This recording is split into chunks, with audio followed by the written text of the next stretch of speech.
esta es la época de la Navidad que a mí más me gusta, pero todos tenemos una interpretación de la Navidad o un significado. Yo me acuerdo cuando estaba así como Luca o como Maite o cualquiera de estos niños, cuando llegaba la Navidad allá en Colombia, nosotros nos teníamos que acostar el 24 antes de las 12 de la noche, porque a las 12 llegaba el niño Dios. Me acuerdo que hacíamos un pesebre en casa y no había muñequito de niño Dios. El pesebre, la cunita estaba vacía.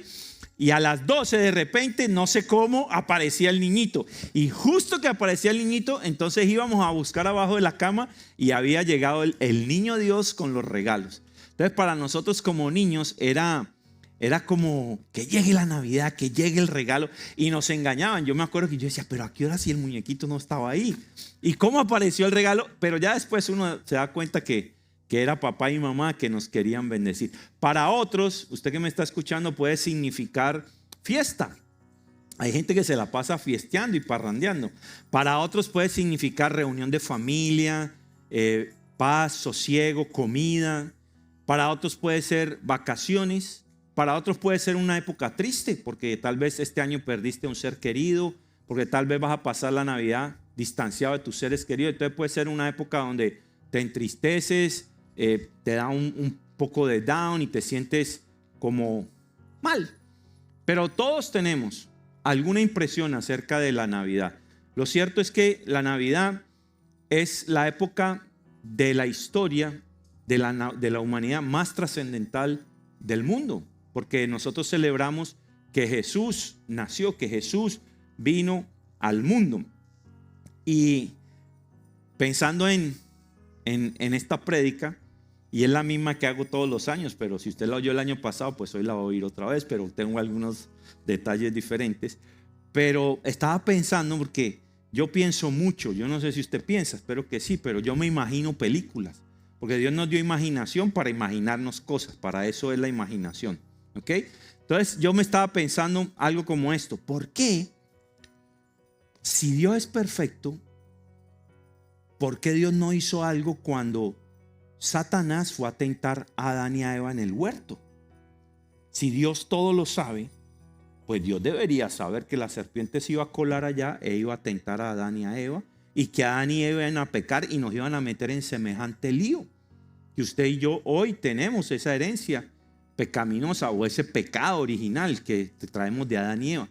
Yo pensé, pero si Dios todo lo sabe, ¿por qué no resolvió ese asunto? También me puse a pensar, si Dios es todopoderoso, ¿por qué no resolvió ese pecado de nosotros, la humanidad, de una forma sobrenatural? ¿Por qué tenía que enviar a su hijo a morir a la cruz? Si Dios es todopoderoso, Dios hubiera podido hacer así, ¡pum!, borrar el pecado de la humanidad y no someter a su hijo a semejante muerte. Me puse a pensar cómo sería uno vivir 3 días en la barriga de un gran pez o de una ballena, porque eso dice la Biblia. Porque a veces queremos creer lo que nos conviene o lo que nuestro intelecto acepta. Pero Jonás estuvo 3 noches metido en el estómago de una ballena, no dice la Biblia, dice de un gran pez. Y entonces me puse a pensar, ¿por qué Jesús, Dios, vino en forma de hombre a la tierra? ¿Usted había pensado en eso? ¿Por qué Jesús Dios tomó forma de hombre en la vida de Jesús? Buena pregunta, ¿no? ¿Sí? Diga sí. Y si no le gustó, pues no importa. Pero voy a contestar esa pregunta. Yo quiero saber por qué Jesús, por qué Dios envió a Jesús. ¿Por qué Dios vino en forma de hombre, en el cuerpo de Jesús, a la tierra? ¿Están listos? Quiero leer de la palabra de Dios antes de empezar el libro de Mateo, capítulo 1, del verso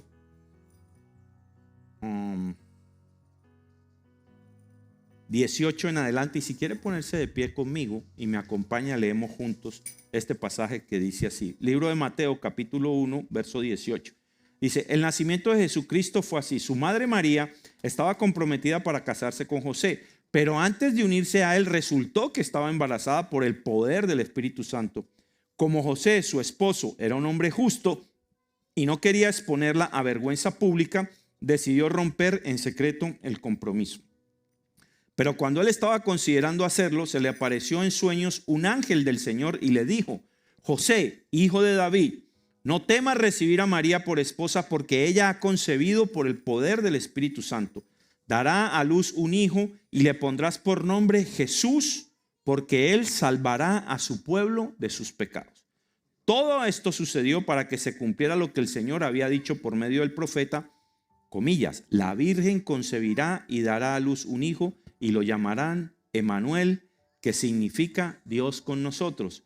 Cuando José se despertó, hizo lo que el ángel del Señor le había mandado y recibió a María por esposa, pero no tuvo relaciones conyugales con ella hasta que dio a luz un hijo a quien le puso por nombre Jesús. ¿Oramos? Señor, te damos gracias por tu palabra, que es viva, poderosa, eficaz, más cortante que espada de dos filos. Nunca regresa vacía. Siempre cumple el propósito con el cual la envías, y esa es mi petición esta tarde, Señor, esta mañana tarde. Que tu palabra que salga por mi boca cumpla el propósito en cada uno de los corazones de mis hermanos que están aquí. Dispongamos nuestro corazón, abramos nuestra mente para recibir su palabra. En el nombre de Jesús, amén, amén. Puede sentarse, puede sentarse.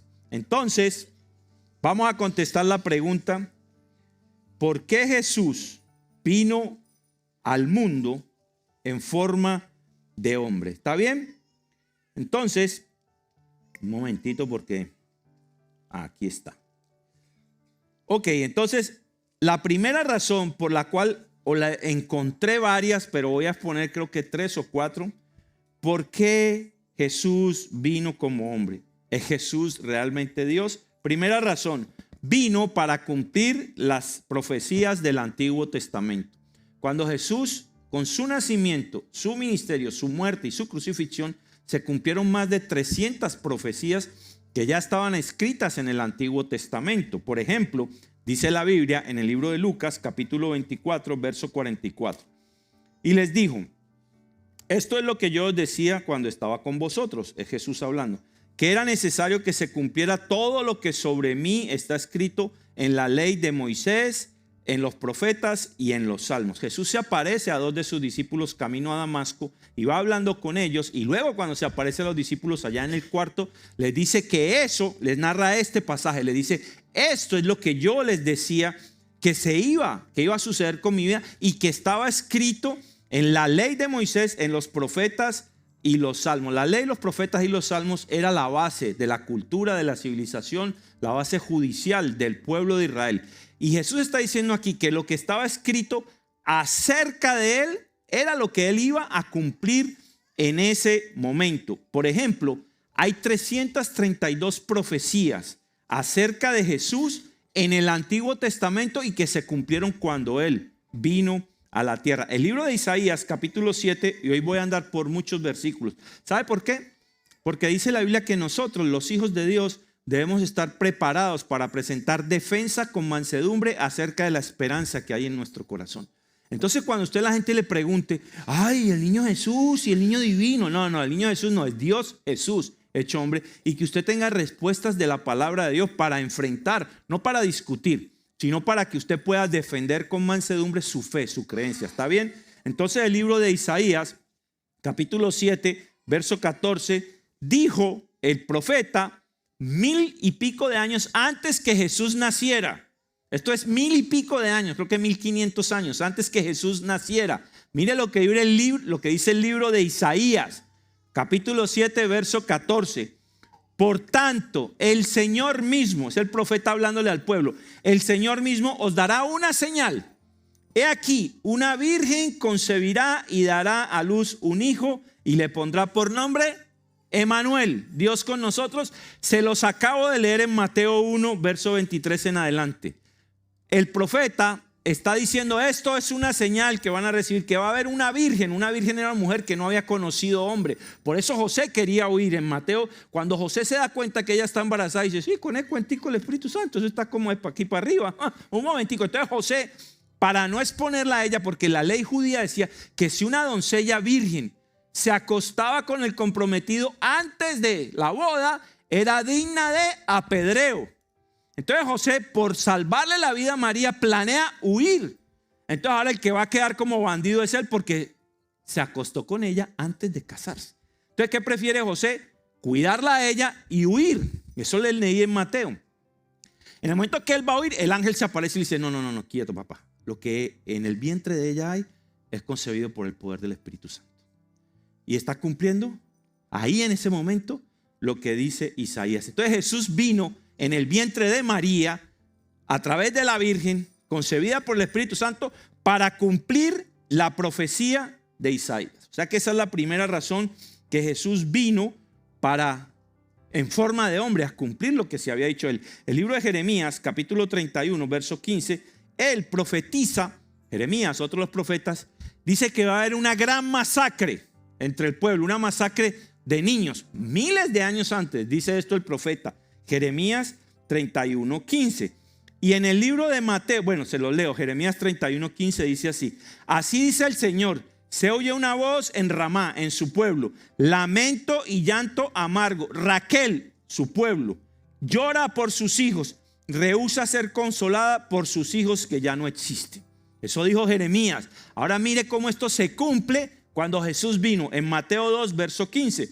Entonces Herodes, el faraón de aquel tiempo, al verse burlado por los magos, se enfureció en gran manera y mandó a matar todos los niños que había en Belén y en todos sus alrededores de 2 años para abajo, según el tiempo en que había averiguado de los magos. Entonces se cumplió lo que fue dicho por medio del profeta Jeremías cuando dijo: se oyó una voz en Ramá, llanto y gran lamentación. Raquel llora a sus hijos porque no quiso ser consolada, porque ya no existe. Jesús vino como hombre para que esto se cumpliera. Entonces dice, ay, ese Herodes sí era malo. No, Herodes estaba siendo un instrumento de Dios para cumplir una profecía que él había dado en el Antiguo Testamento. ¿Ok? ¿Quieren otra? ¿O esas dos son suficientes? Porque me puedo ir por las 332 y salimos de aquí como el año entrante. Esta profecía dice que Jesús nacería en Belén. Belén es como algún pueblito de allá. ¿Qué tan grande es Cabimas? ¿Sale en el mapa o no? Ah, perdón, digo, es que yo soy el alcalde de Cabimas aquí en Tausanjí, pero no he ido allá. Pero Belén casi que ni salía en el mapa. Era tan chiquito que no salía en el mapa. Nadie conocía el pueblito. Y dice así Miqueas, otro de los profetas, capítulo 5, verso 2. Pero tú, Belén Éfrata, refiriéndose a la ciudad, de ti saldrá el que será Señor en Israel. Miles de años antes. Entonces Juan, capítulo 14, verso 8. Una pregunta. ¿Dónde nació Jesús? ¿Pero por qué nació en Belén? Si usted lee la historia, se da cuenta que José y María no iban para Belén. José y María iban para otro lado y les tocó hacer una pausa en Belén por causa del censo. Y ahí fue que parió. Entonces dice, ay, tan de mala José que se le varó el burro, iba con María para otro lado, pero tocó hacer una paradita de emergencia en Belén. No, la parada en Belén fue para que se cumpliera lo que el profeta había dicho, que nacería en Belén. Entonces la primera razón que Jesús vino en forma de hombre fue para cumplir las profecías que de él se habían escrito en el Antiguo Testamento. ¿Está claro el primer punto? Si alguien tiene duda, lo animo, lo reto a que vaya a su internet y busque profecías mesiánicas cumplidas en la vida de Jesús. Y le va a salir una por una el Antiguo Testamento y en cómo la cumplió Jesús en el Nuevo Testamento. ¿Está bien? De hecho, esa es una de las razones que nosotros tenemos para defender la veracidad de la Biblia. Si yo digo aquí que David, ¿no? Que David, dentro de 6 años, David, tú vas a comprar un carro rojo en Plano, en el Toyota dealer de Plano. Es una profecía que le estoy dando. La posibilidad de que eso se cumpla de aquí a 6 años, en día, fecha, en Plano y en Toyota de Plano, es igual a coger una moneda de quarter de 25 centavos, coger el estado de Texas, todo el estado de Texas, llenarlo de monedas de quarters cada pie de distancia y pie de profundidad. Todo el estado lleno de monedas. Y una sola de esas monedas tenga 2 caras. Una sola. Entonces todo el estado de Texas lleno de monedas de quarter a un pie de distancia cada una y a un pie de profundidad. Y una sola tiene dos caras. Y entonces usted llega y coja el mapa y haga así. ¡Bim! Y saque la de dos caras. Esa posibilidad, estadística o matemáticamente hablando, es igual a que se cumpla lo que yo le acabo de decir. No vas a tener carro, men, sorry. Por lo menos no en 6 años ni en Play, no. Pero de Jesús se dijo, de una virgen en Belén, serás crucificado, morirás por tu pueblo, te llamarás Emmanuel, Dios con nosotros. ¿Cómo se llamó? Emmanuel, Dios con nosotros. Dígame si eso no es poderoso en la Biblia. ¿De qué profecías de Nostradamus, ni Walter Mercado, ni todos brujos? No, la Biblia es la palabra profética por excelencia. Entonces la primera razón es esa. La segunda razón que Jesús vino en forma de hombre es para mostrarnos al Padre. Dice la Biblia en el libro de Juan, capítulo 14, verso 8. Felipe le dijo, Señor, muéstranos al Padre y nos basta. Jesús le dijo, tanto tiempo he estado con vosotros y todavía no me conoces, Felipe. El que me ha visto a mí, ha visto al Padre. ¿Cómo dices tú, muéstranos al Padre? Felipe le está preguntando a Jesús, hey, yo quiero conocer a Dios. Y Jesús le dice, hey, hello, aquí he estado contigo tanto tiempo y el que me ha visto a mí, ha visto al Padre. Entonces te tengo un reto. ¿Quieres conocer a Dios? ¿Sí? ¿Quieres conocer a Dios? Conozca a Jesús. Lea la vida de Jesús. Lea los evangelios. Lea los milagros. Lea el ministerio de Jesús, empezando por el libro de Juan. Mateo, Marcos, Lucas y Juan. Empiece por el libro de Juan, que son los 8 milagros primeros que Jesús hizo. Y si usted conoce a Jesús, ¿a quién está conociendo? Al Padre, porque aquí dijo Jesús que Él vino para enseñarnos al Padre. Colosenses 1:15 dice, Él, al refiriéndose a Jesús, es la imagen del Dios invisible, el primogénito de toda creación. Entonces, cuando alguien dice, ay no, es que yo no puedo escuchar a Dios y yo no sé dónde está Dios y a mí Dios no me habla y yo no lo veo. ¿Quién es Dios? Jesús, la imagen del Dios invisible. Lea la Biblia, aprenda de Jesús, estás aprendiendo a conocer a Dios. Mira que Jesús, su Espíritu Santo te dice y estás oyendo de parte de Dios, porque Él vino a mostrarnos la imagen del Dios invisible. Y el libro de Juan, capítulo 1, verso 1, lo dice de esta manera. En el principio existía el verbo y el verbo estaba con Dios y el verbo era Dios. Él estaba en el principio con Dios. ¿Quién era el verbo? Jesús. ¿Quién era el verbo? Dios. Jesús vino para mostrarnos a Dios. Se encarnó para enseñarnos quién era Dios. Jesús nunca pecó. Eso muestra la santidad y la perfección de Dios. A eso vino Jesús. Número 1, a cumplir las profecías. Y número 2, a enseñarnos al Padre. ¿Quieres conocer a Dios? Estudia a Jesús. ¿Quieres conocer a Dios? Lee a Jesús. ¿Quieres que Dios te hable? Mira qué dice Jesús en su palabra, porque es Dios hablando a través de Él. Entonces no tenemos excusa. Dios le habla a cualquiera. Lo que pasa es que como usted no lee, si no lees de Jesús, ¿cómo vas a aprender de Jesús? Hay gente que el único día que oye hablar de Jesús o de la Biblia es hoy aquí. Y quieres que Dios te hable. Dios no habla así. Tienes que leer de Jesús, tienes que tener una Biblia. Ay, no, es que no tengo dinero, es gratis, bájala. Es que no sé leer, tiene audio. Es que no sé inglés, tiene español. Es que yo hablo de Cabimero. ¿Dónde estaba? Hay de Cabimas también. O de México, donde quiera. Hay con acento mexicano. ¿Usted quiere que le ponga a un mexicano aquí a leer? O un puertorriqueño, bendito, nene. Papi dice que leamos la Biblia, nene. Debe haber en cubano. Oye, hacer es Jesucristo, brother. Qué volada, hacer es. Ok.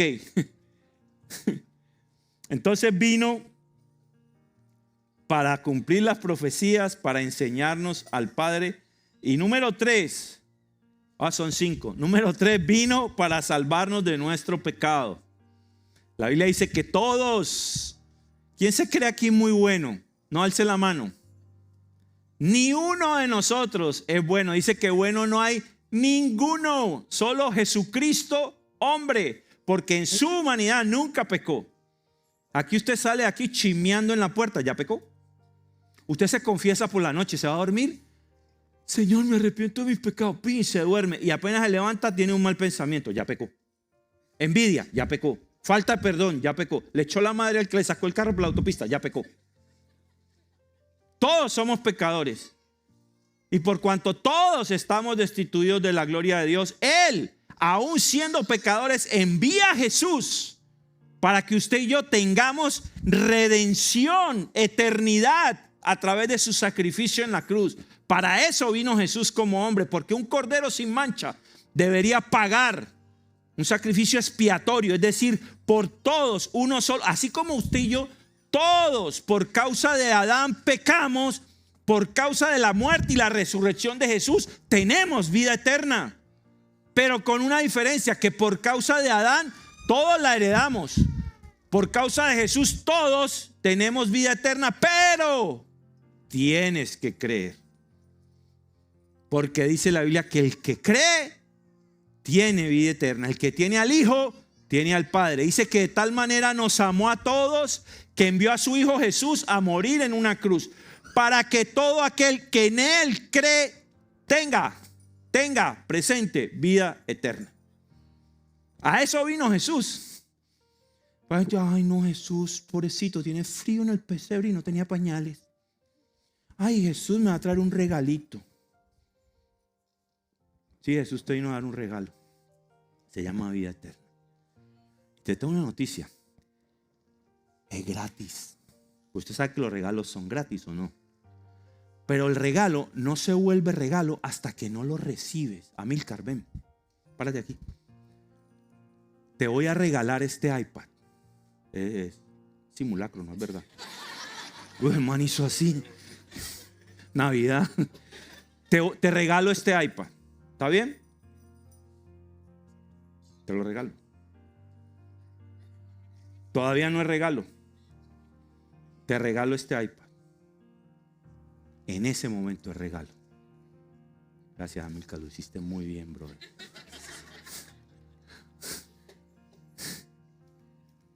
La vida eterna es un regalo, pero se vuelve regalo y realidad para ti cuando lo recibes, cuando crees en tu corazón que Jesús murió y resucitó y que pagó por tu pecado y por el mío.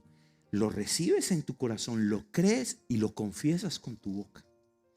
No es saber que Jesús nació. Mire, en Navidad, el 31 de diciembre, el calendario cambia de año, ¿sí o no? ¿A qué año pasamos? ¿26? ¿Seguros? ¿Después de quién? ¿Después de quién? Aquí, en China, en Arabia, en la Patagonia, en Colombia, después de Cristo. Toda la tierra sabe que es después de Cristo, pero no todos creen. Hay una gran diferencia. Tienes que recibir el regalo de vida eterna. Entonces Jesús vino para darnos, para salvarnos de nuestro pecado. Dice la primera carta a Timoteo, capítulo 1, verso 15. Palabra fiel y digna de ser aceptada por todos. Cristo Jesús vino al mundo para salvar a los pecadores, entre los cuales yo soy el primero, dice Pablo. Y era el apóstol Pablo que escribió más de la mitad de los libros del Nuevo Testamento. Y habrá algunos de ustedes que dicen, no, yo soy bueno. Pues Pablo, el apóstol Pablo, dice que entre los pecadores él era el primero. Y que palabra fiel, que Jesús vino a rescatarnos del pecado. Ese es el verdadero significado de la Navidad.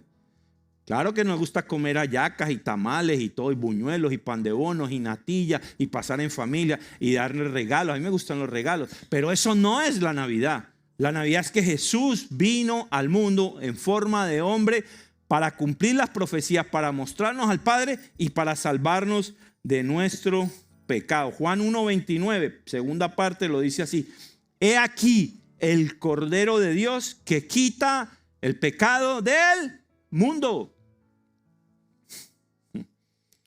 Me gusta como lo dice Lucas. Lucas, ¿estamos locos, Lucas, tú y yo? No, no es ese, este es Lucas el apóstol. Dice así: porque el Hijo del Hombre, Lucas 19:10, ha venido a buscar y a salvar lo que se ha perdido. Diga, haga así con este dedito y diga, yo que estaba perdido. Usted dice, no, yo no me he perdido. Perdido en delitos y pecados, eso dice la Biblia. Lo que pasa es que hay gente que no se ve pecadora porque hace buenas obras. Porque ayuda al necesitado, porque da de comer al hambriente, porque pone limosna en la ofrenda. Y dice, no, yo soy bueno, yo no tomo, no fumo, no peleo. ¿No? Y los malos pensamientos, y la envidia, y la falta de perdón, y el chisme. No eres bueno. Dice la Biblia, bueno no hay ninguno. Por eso necesitamos a Jesús, porque la única forma es a través de un cordero inmaculado, un cordero sin mancha. Y Jesús nunca pecó. Efesios 1:7. En Él, refiriéndose a Jesús, tenemos redención mediante su sangre, el perdón de nuestros pecados según las riquezas de su gracia que Él ha hecho abundar para con nosotros. Cuando Jesús se sube a la sangre, cuando Jesús se sube a la cruz, es como si de este lado está la humanidad y de este lado está el Padre. Y Jesús, al subirse a la cruz, toma la humanidad y a través de la cruz nos lleva al Padre. Eso es lo que está diciendo Efesios. Se lo vuelvo a leer.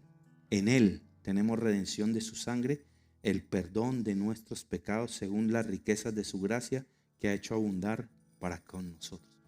En la cruz Jesús reconcilió a la humanidad con el Padre.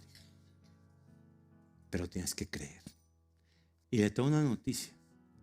Creer es una decisión suya, de usted solito. Nadie lo puede obligar a creer a usted.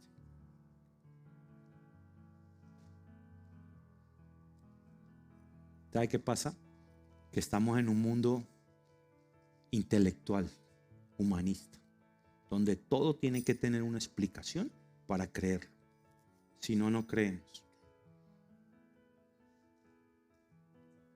Entonces yo me pongo a pensar en otras preguntas que me vienen a mí. ¿Cómo hizo Dios para hacer de un muñequito de barro darle vida? Porque eso dice la Biblia, que del barro formó al hombre.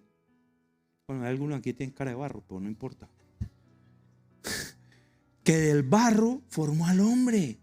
Y entonces la ciencia diría hoy, pruebe eso, coja un poco de barro a ver si usted es capaz de armar un hombre. Y si no lo prueba, no lo creo. No se puede. Cómo Dios con la palabra creó las estrellas, creó el sol, la luna. ¿Cómo? Porque no se trata de darle explicación intelectual a su palabra, se trata de creerla. Y creer es por fe. Creer es por fe. ¿Cuántas mamás hay aquí? Voy a hacer una pregunta para que vean el amor que Dios tiene por usted y por mí. ¿Alguna de las mamás que levantó su mano entregaría a su hijo?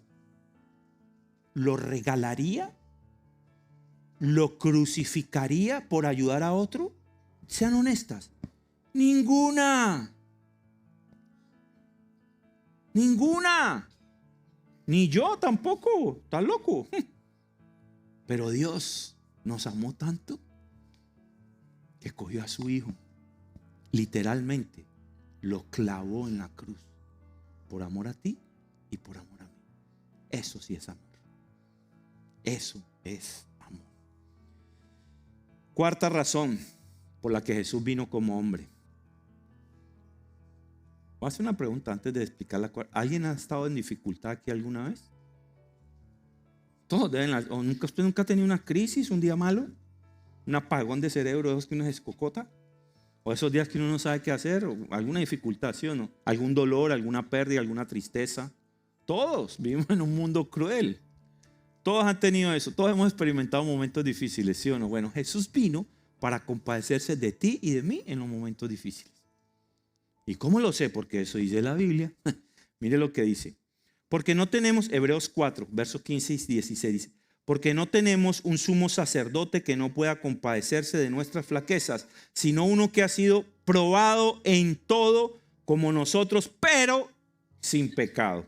Por tanto, acerquémonos con confianza al trono de la gracia para que recibamos misericordia y hallemos gracia para la ayuda oportuna. Jesús, con el mismo consuelo que nos consuela a nosotros, nosotros podemos consolar a otros. Por ejemplo, mi esposa que acaba de salir del cáncer, ahora la gente la busca para que le cuente ella cómo ella pasó por ese proceso y cómo Dios la restauró. Porque ya ella pasó por esa dificultad y Dios la restauró. Ahora Dios la usa para que ella pueda consolar a otros con el mismo consuelo con que Jesús la consoló. Bueno, Jesús sufrió todas: insultos, agresiones, desprecios, amenazas. Lo bofetearon, le clavaron una corona en su cráneo. lo desnudaron, lo mataron injustamente. Todo dolor, toda angustia, toda traición, Él la experimentó. Y el libro de Hebreos nos está diciendo que Él, que experimentó todo eso, pero lo venció, tiene una palabra de consuelo para nosotros. Él vino a consolarnos. Como que cuando tengas un problema, ve al que ya los pasó todos, a Jesús. Y Él, por su palabra y por su Espíritu Santo, te va a guiar a cómo ser consolado a través de ese proceso difícil. Eso es una belleza. Eso es lo mejor que le puede pasar a uno, encontrar consuelo. ¿O no le pasa a usted cuando está desconsolado que necesita a alguien que lo escuche, que lo abrace, que lo entienda? ¿No? ¿Es así o no es así? Lo buscamos. Bueno, en Él tenemos consuelo porque Él fue probado en todas. Él las padeció todas. Y así todo, Él nunca pecó. Algunos de nosotros se nos queda corto el trabajo y ahí mismo empezamos a refunfuñar. Ay, yo que voy a la iglesia, Señor, ¿qué pasó? Jesús dice que nunca se desquitó. Nunca tomó revancha. Nunca pecó. Y pasó por todas. Por todas. Entonces vino, según Hebreos, a darnos consuelo. Porque no tenemos un sumo sacerdote que no pueda compadecerse de nuestras flaquezas, de nuestras debilidades, de nuestros dolores, sino uno que ha sido tentado en todo, como nosotros, pero sin pecado. Por tanto, escucha bien, acerquémonos, lo voy a personalizar, ¿vale? ¿Me permiten? Por tanto, acérquense con confianza al trono de la gracia para que recibamos misericordia y hallemos gracia para la ayuda oportuna. Jesús vino a consolarnos. Eso le pasó esta mañana a mi esposa. Lo acaba de decir aquí. Ella estaba angustiada, estaba preocupada, estaba cranky. Este mordisco que tengo por aquí no fue intimidad, fue que estaba cranky. ¡Ya! Me quería morder. Ella dijo que estaba cranky y me quería morder. ¿No dijo eso ella aquí? Yo no estoy mintiendo. Líbreme el Señor de mentir desde el púlpito. Yo no tengo nada, yo estoy chicaneando, pero... ¿Por qué dije eso? Porque ella esta mañana, en medio de su desconsuelo, de su crisis de fe, de su cranky, de lo que ella dijo aquí, quedó grabado, ella encontró oportuno socorro, orando, leyendo su palabra, y Dios le entregó un pasaje de su palabra que trajo consuelo a su corazón. Eso es una belleza, poder buscar consuelo en la palabra de Dios, poder buscar consuelo en su Espíritu Santo, poder descansar en Él. Nuestro Dios es un Dios bueno, hermano. No es el Dios de las hallacas, el Dios de los buñuelos, ni de los tamales. Es el Dios de la cruz, el que ama y perdona, el que nos cuida, lleno de gracia y favor, tardo para la ira e imponente y extenso en misericordia. Ese es nuestro Dios, ese es nuestro Jesús. Eso es lo que celebramos en Navidad, que Jesús vino al mundo. Y por último, quinto, razón, hay más, pero voy a parar aquí. Vino a asegurarnos de la esperanza que tenemos en el cielo, dice el libro de Colosenses, capítulo 1, verso 27. Cristo en nosotros, esperanza de gloria. Por eso el mundo que no ha recibido a Cristo no tiene esperanza. ¿Sabe lo que es esperanza? No es la hermana de Gloria, no. Esta esperanza, digo, esperanza es una tía mía, no. Cristo en nosotros, esperanza de gloria. Es el Espíritu Santo en nosotros que nos garantiza que tenemos vida eterna. Entonces, el mundo que no ha recibido a Cristo no puede tener esta esperanza porque no lo tienen a Él. ¿Cuál es la esperanza? Que si esta noche yo me acuesto y se me apaga el oxígeno, RIP, rest in peace, descanse en paz. QPD en inglés, en español, que en paz descanse. Si a mí se me acaba el oxígeno esta noche, no me importa, porque cuando abra los ojos estoy con Él.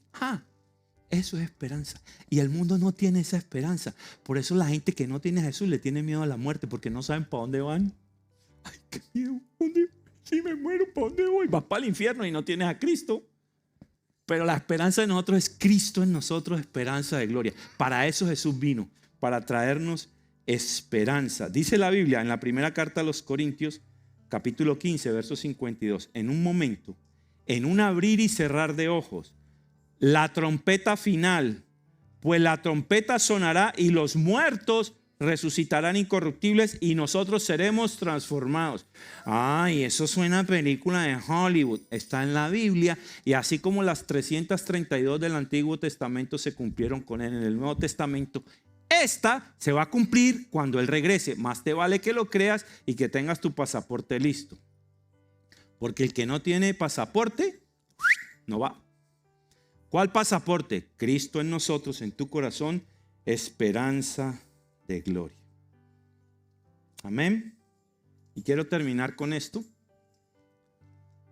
Repito, para los que no pusieron atención, y les doy este beneficio, las 5 razones que yo encontré por las cuales Jesús vino como hombre. Número 1, satisfacer, cumplir las profecías del Antiguo Testamento, lo vimos clarito. Número 2, vino a mostrarnos al Padre. El que me ha visto a mí, ha visto al Padre, dijo Jesús. Número 3, vino a salvarnos de nuestro pecado. Número 4, a compadecerse de nuestro dolor, de nuestras debilidades. Y número 5, a asegurar nuestra esperanza en el cielo.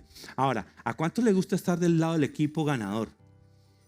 ¿Se acuerda cuando jugábamos fútbol en Colombia? Yo me acuerdo que en Colombia para jugar fútbol hacíamos pico monto, así, ¿no? Entonces el otro hacía de allá para acá y el que llegaba y le ponía el pie al otro encima, ese escogía primero los jugadores. Entonces yo escogía a los mejores, porque tenía el primer turno, la primera balota, el primer número. Y siempre quería estar del lado del más grande, el más fuerte, el más poderoso y el que yo pensaba que iba a ganar, ¿sí o no? ¿O usted quería estar del lado perdedor? Bueno, pues Jesús, estamos del lado ganador, del más fuerte, del más poderoso, del que todo lo sabe. Eso dice la Biblia. Mire lo que dice el libro de, que es más grande que todo. Isaías 9, 6 al 7. Porque un niño nos ha nacido, un hijo nos ha sido dado. Y la soberanía, el todo soberano, reposará sobre sus hombros. Y se llamará admirable consejero, Dios poderoso, Padre eterno, príncipe de paz. El aumento de su soberanía, de su poder y de la paz no tendrá fin sobre el trono de David y sobre su reino, para afianzarlo y sostenerlo con el derecho y la justicia desde entonces y para siempre. Jesús es más grande que todo, más grande que el hombre araña, que Superman y que el Chavo del 8, el que su hijo sea héroe. Jesús, enséñele a sus hijos historias de Jesús, póngale canales de historias de muñequitos de Jesús, léale la Biblia de historias de Jesús, enséñele a su hijo que Jesús es más grande, más fuerte y más poderoso que cualquier otra invención del ser humano. Que el héroe de su hijo en su corazón sea Jesús. Enséñele eso a sus hijos por amor de Dios. O sea, es más grande que todos. Es mejor que todos Jesús. Mire lo que dice Hebreos 7:22. Por eso Jesús ha venido a ser fiador, o sea, la garantía de un mejor pacto. Es más fuerte que todos, es mejor que todo. Un mejor pacto. Los sacerdotes anteriores, refiriéndose al Antiguo Testamento, eran más numerosos porque la muerte les impedía continuar. Entonces se morían y tenían que nombrar otro sacerdote. Pero él, Jesús, conserva su sacerdocio inmutable, es decir, permanente, puesto que permanece para siempre, por lo cual él también es poderoso para salvar para siempre a los que por medio de él se acercan a Dios, puesto que vive perpetuamente para interceder por ellos. Y la última razón, más fuerte que todo, más poderoso que todo, más grande que todo, y es el dueño de todo. Nos conviene tener sociedad con Jesús, hermanos, porque Él es el dueño de todo. No, el carro está a mi nombre. No, el carro te lo dio Dios. No, la casa está a mi nombre, es del banco, la estás pagando y te la dio Dios. Todo lo que hay en la tierra es de Él. Dice el libro de Hebreos, capítulo 1, versos 1 al 3. Hace mucho, mucho tiempo los profetas comunicaron el mensaje de Dios a nuestros antepasados. Lo hicieron muchas veces y de muchas maneras. Pero ahora, en estos últimos tiempos, Nuevo Testamento, Nuevo Pacto, Dios nos lo ha comunicado por medio de su Hijo. Porque por medio de Él, Dios creó el universo y lo hizo dueño de todas las cosas. ¿Te compruebo que Dios es dueño de todo? ¿Está listo para que le compruebe que Dios es dueño de todo? ¿Sí? La chaqueta que tienes puesta ni te la llevas, ni siquiera es tuya. Ni los zapatos que compraste para Navidad. Nada te lleva, es decir, nada es tuyo. Todo, aun lo que tenemos puesto, es de Él. Verso 3, el Hijo de Dios nos muestra el poder y la grandeza de su Padre. El Hijo de Dios es igual en todo a su Padre y con su gran poder hace que el universo siga existiendo. El Hijo de Dios logró que Dios nos perdonara nuestros pecados y después subió al cielo para sentarse a la diestra, a la derecha del trono de su Padre. Es más grande que todo, es mejor que todo y es más fuerte y el dueño de todo. Jesús vino en forma de hombre para cumplir las profecías acerca de Él, para mostrarnos al Padre, para salvarnos de nuestro pecado, para compadecerse de nuestra debilidad y para asegurar nuestra esperanza en el cielo. Colorín colorado, yo he terminado.